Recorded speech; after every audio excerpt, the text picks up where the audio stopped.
सिंधु जल संधि पर पाकिस्तान को एक और झटका। चिनाब नदी पर भारत बनाएगा सबसे बड़ा हाइड्रो प्रोजेक्ट। 40 साल बाद मिली हरी झंडी। भारत सरकार जम्मू कश्मीर में अब तक का सबसे बड़ा हाइड्रो इलेक्ट्रिक पावर प्रोजेक्ट बनाने की तैयारी में है। ये प्रोजेक्ट चिनाब नदी पर बनाया जाएगा। खास बात यह है कि ये फैसला सिंधु जल संधि को निलंबित करने के कुछ हफ्तों बाद आया है।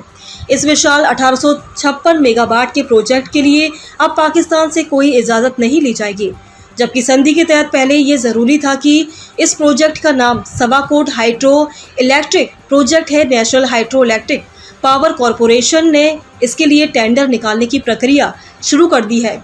ये NHPC और जम्मू कश्मीर के पावर डेवलपमेंट कॉरपोरेट का एक जॉइंट वेंचर है। इस प्रोजेक्ट की अनुमानित लागत 22,704 करोड़ है और इसे 2 चरणों में बनाया जाएगा। 40 साल से अटका था मामला।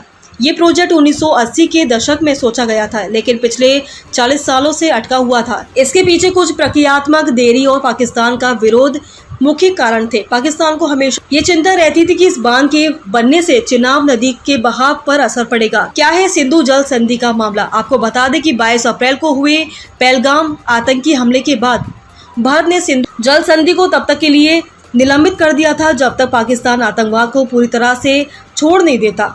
1960 में विश्व बैंक की मदद से हुई संधि के तहत भारत को व्यास, सतलज और रावी नदियों के पानी पर पूरा अधिकार मिला था।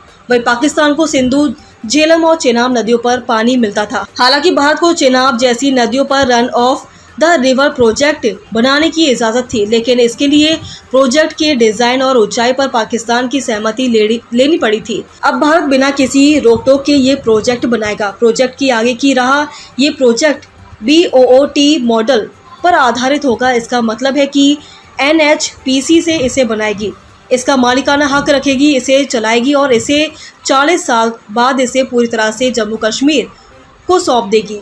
सरकार ने इस महत्वपूर्ण प्रोजेक्ट के रास्ते पर आने वाली कई रुकावटों पर भी दूर कर दिया है। हाल ही में पर्यावरण मंत्रालय के प्रोजेक्ट में निर्माण के लिए लगभग 3000 एकड़ जंगल की जमीन के ट्रांसफार्म को भी मंजूरी दी है। इस प्रोजेक्ट के लिए निर्माण से लगभग 1 दर्जन गांव प्रभावित होंगे।